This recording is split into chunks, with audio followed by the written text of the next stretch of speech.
And talking about slow learners, let's check in with ABC. Let's have a look at Vice President J.D. Vance absolutely demolishing George Stephanopolous, the long-term Democrat operative turned ABC News anchor, did not see this coming, and his reaction to it was to abruptly end the interview. This is certainly a lefty losing it.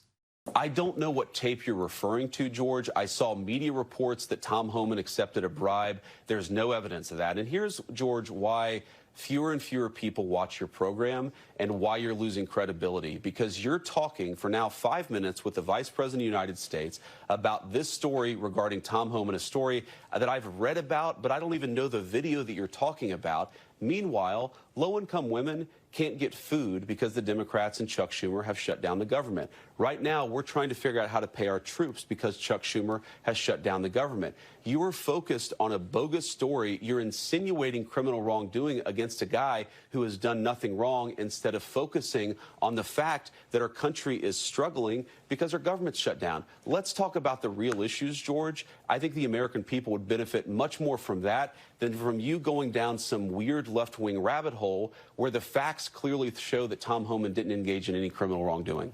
It's not a weird left-wing rabbit hole. I didn't insinuate anything. I asked you whether Tom Homan accepted $50,000, as was heard on an audio tape recorded by the FBI in September 2024, and you did not answer the question. Thank you for your time this morning.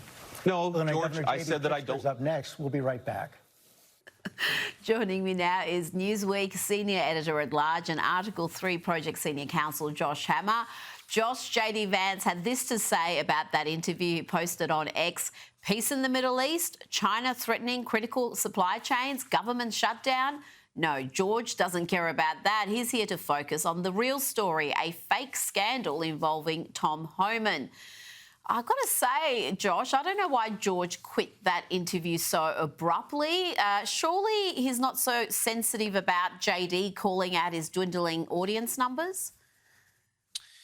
Yeah, Rita, ABC, let's not forget, was the media organization that hosted the vice presidential debate between J.D. Vance and Tim Walz, a truly loathsome and pathetic attempt at a moderated debate. That was actually probably the single worst moderated debate, in at least my estimation, of the entire cycle last year. So they've shown their true colors. I mean, frankly, when it comes to the corporate media here in the United States, who has not shown their true colors? I mean, CBS News making a very interesting decision in hiring Barry Weiss to be editor-in-chief. We'll see how that plays out. But ABC certainly doubling down on stupid. And J.D. Vance is totally right, by the way, which is that this is exactly why all these networks are just losing ratings. ABC is also Jimmy Kimmel's network. That we saw what happened with Jimmy Kimmel recently, when you had Sinclair and Nexstar and various other affiliates that decided to briefly drop his show from the air. So Rita, this is why more Americans in general, especially in my generation, millennials, Gen Z, this is why so many people come up without even having access to TV. The people these days get their news on the internet. They get their news on social media here. I mean, very few people are watching ABC, NBC, and CBS other than Boomer 65 and up there. But J.D. Vance is not a boomer. J.D. Vance is very much of, by, and for a younger generation. That's one of the many reasons, Rita, why I was so personally excited and gung-ho about his political candidacy in the first place there. And I think it's one of his major appeals moving forward as we barrel ahead towards 2028. And ABC had to pay Donald Trump a sizable amount for some of the misreporting, misinformation, deliberate disinformation, whatever you want to call it. Now, I featured Katie Porter earlier. She has a long history of erratic behaviour, underperformance, all sorts of staffing issues, and yet she is the front runner to be the next governor of California, the fourth biggest economy in the world, Josh. It's extraordinary. Yeah, California. I mean, speaking of doubling down on stupid, right? I mean, we're just saying how ABC is doubling down stupid. I mean, what is it going to take for California to sober up at this point? I mean, frankly, the fact that California, Rita, is going down the rabbit hole it is. I have plenty of fellow conservatives here in the United States who are like, oh, California, schmalifornia. Well, look.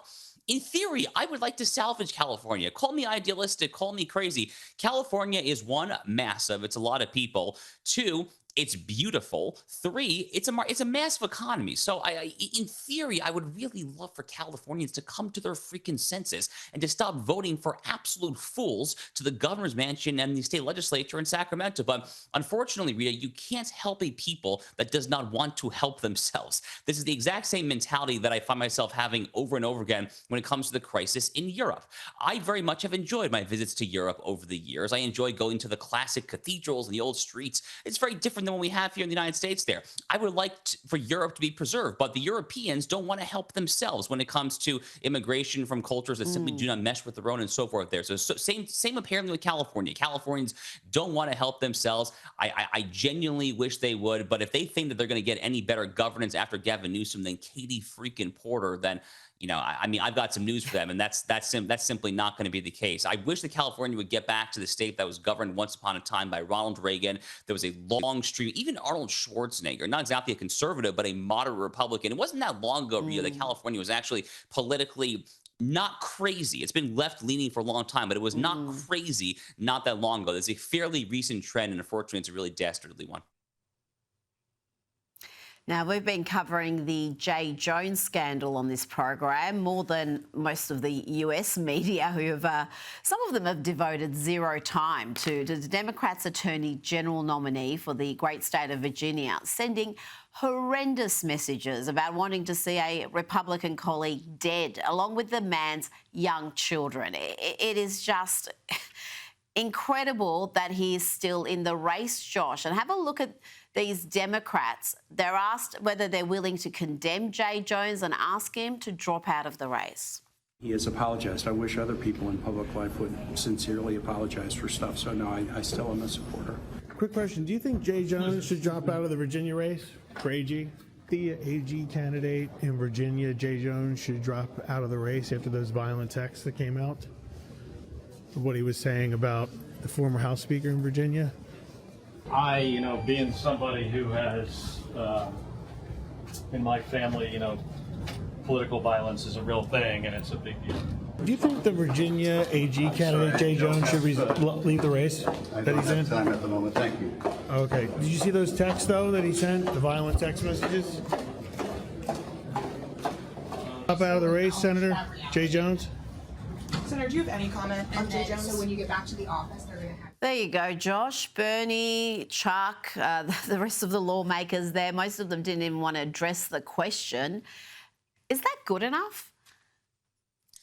No, I mean, it's obviously not even remotely close to good enough. Rita, this is the problem with the current Democratic Party in a nutshell, is that they have this absolute fanatical, radical, decivilizational, anti-American, burn it all down flank. I call them the shock troops of the Democratic Party. That's the Black Lives Matter, Antifa, street thug wing of the Democratic Party movement. And they are increasingly an extremely violence-prone movement. And unlike the summer of love of 2020, where it was mostly limited to looting and arson, vandalism, and property crimes, it's increasingly becoming not just property crimes, but violence. I mean, we saw a direct line from all of the Biden-Harris administration's various threats about how Donald Trump and MAGA Republicans represented an existential threat to democracy. Do you remember that infamous speech that Joe Biden gave in Philadelphia 3 years ago? It was over Labor Day weekend here with the red backdrop. I mean, it was giving off, frankly, 1930s German-style vibes. And I can draw a direct line from that to multiple people trying to assassinate Donald J. Trump. I'm not saying that anyone other than the direct moral culpability goes to the shooter, but the reality is these things don't happen in a vacuum. There was a shocking recent poll out of Harvard University that showed that over 30% of Harvard students said that they could potentially see a world in which they could justify acts of violence to prevent a speaker from speaking on campus. These are the kind of things, whether it's J. Jones fantasizing about committing political violence, this is the issue. I mean, I'm not exaggerating. This literally is the issue that could bring this republic to the brink. It really is. I mean, when Americans or any people who are living in a self-governing republic, when you cease to be able to settle your political disputes, your moral disputes, your policy agreements, when you lose the ability to settle that at the ballot box with the pen, with the keyboard, the megaphone, and so forth, and instead you resort to the rifle and bullets and the knife, That is how republics die. This is really no joke. There's no exaggeration there. And I find it absolutely appalling, albeit wholly unsurprising, that so few Democrats, other than perhaps Senator Kelly of Arizona, are willing to say anything whatsoever about Jay Jones. Well, let's talk about Portland now. We've certainly seen political violence in that place. Donald Trump is determined to clean it up. He says it's like a war zone. It's in decay. It's crime-riddled. The Oregon governor obviously doesn't agree. The Socialist City Council doesn't agree. But even the New York Times, Josh, is finally questioning the wisdom of far-left rule and asking what happens when socialists are in charge. Portland offers a glimpse. Josh, let's take a glimpse at Portland. This is the third world conditions you have to negotiate to reach Barnes and Noble at the Lloyd Center. In Lloyd Center, and we park in the parking garage, and now we're going to go up the stairs into the mall. And this is what is here. I wish you could smell it, because it smells like pee. New pee and old pee. Watch your step, there's pee on the floor. So this is the only way to get upstairs if you're parked right here to get to Lloyd Center. Josh, I'll take that back. I've been to third world countries. They're normally in a lot better shape than that. You know, Portland once upon a time was a shining example of what a forward-looking and forward-thinking American city might look like. I'm thinking back 30, 40 years ago. But at this point, I think you're right, Rita. I've actually never been to Portland, but based on all that I've been able to glean there, my friend Andy No has been ground zero with the Portland Antifa riots for years and years now. Based on all that I've seen, I think you can make a very strong argument that Portland is in worse condition on a day-to-day basis from a cost of living, from a quality of life, from a crime perspective than your typical sub-Saharan African city. I mean, that's essentially what it looks like to me. But Portland has also become a shining example, unfortunately, of a broader national trend, which is you have these cities that are governed in politically monolithic fashion by Democrats year after year, decade after decade. I'm thinking of cities like Baltimore, Maryland, Detroit, Michigan, St. Louis, Missouri, Portland. So many of these cities just have mayor after mayor after mayor who are of one party only. Chicago, another big example there. I can't think of a single example. I literally cannot think of a single example off the top of my head of an American city that has had monolithic uniparty Democratic governance for decades and has been better off because of it. But the cherry on top is because the New York Times here, this is the article they're saying, oh, here's socialism at work. Dude, you guys have covered for Zohran Mamdani. The New York Times has offered all sorts of apologia for Zohran freaking Mamdani, a guy, I would argue, for whom socialist is actually far too kind. This is a guy who literally quotes Karl Marx's Communist Manifesto. He is a dyed-in-the-wool Marxist communist. I think socialist is genuinely not accurate. He's an actual literal communist. So if the New York Times, a month before the election, that's probably going to put this Hamas-supporting pro-jihad commie in the mayoral office there. Really? You guys are crying foul this late in the game? You had a really long time, the New York Times, back in the Democratic primary to just try to stop him there. And now it's so ridiculous. But ultimately, Rita, you reap what you sow. And the people of New York, I think, are tragically going to reap what they sow here. And it's going to look a lot like Portland sooner rather than later, I fear. Now, before you go, Josh, President Trump will address the Israeli parliament, the Knesset, about his triumph in brokering a historic peace deal. This is going to be something that's going to be talked about for years to come. But I want to ask you about some of the anti-Israeli sentiment that has been normalised in America. Listen to this discussion between Democrat Congresswoman Rashida Tlaib and Hassan Piker. Listen to how they talk about Israel. It is absolutely a violent apartheid state. No, it's an ideology. Zionism is an exterminationist ideology built around ethno-religious supremacist values. So when people say like, oh well, you know, I'm a liberal Zionist, like I want there to be a Jewish. I've heard that so many times. I'm a liberal Zionist. I want there to be a Jewish ethno state. I'm like, okay. Like, what do you mean? It's like saying you're like a liberal Nazi. You want an Aryan majority ethno state? Josh, I'm going to ask you to be succinct. I'm sure there's plenty you could say, but what's your response to that? You know, Rita, as the great Dennis Prager always says, you know, how many Muslim majority countries are in the world? And the Jews are not entitled to one tiny state around the size of New Jersey. I mean, it's just so utterly preposterous. You know, unfortunately, Rita, I wish that the Israel issue were solely an issue where the left is crazy, but there are some fringe voices on the right that are getting way out of hand on this stuff as well. I'm not sure if this reached Australia, but I was actually accused this past week while I was offline for a Jewish holiday by Candace Owens of being complicit in the assassination of my friend Charlie Kirk. I kid you not, that is literally what she accused me of. It is an insane, deranged, evil thing to say. And the only reason that she is doing this, the only reason is because I myself am Jewish and a supporter of Israel. And it complicates their narrative that Charlie Kirk actually was a firm, dyed-in-the-wool friend of the Jews and supporter of Israel. So it's on the very, very fringes of the quote-unquote far right. I'm not even sure I want to call Candace Owens the far right there, but it's very much in the mainstream left as well. And it's a big problem that we have to address all across the political spectrum. Josh, just on Candace Owens, there are plenty of conspiracy theories right now about Charlie Kirk's murder, about whether the official narrative is accurate. How did your name start being mentioned in these conspiracy theories?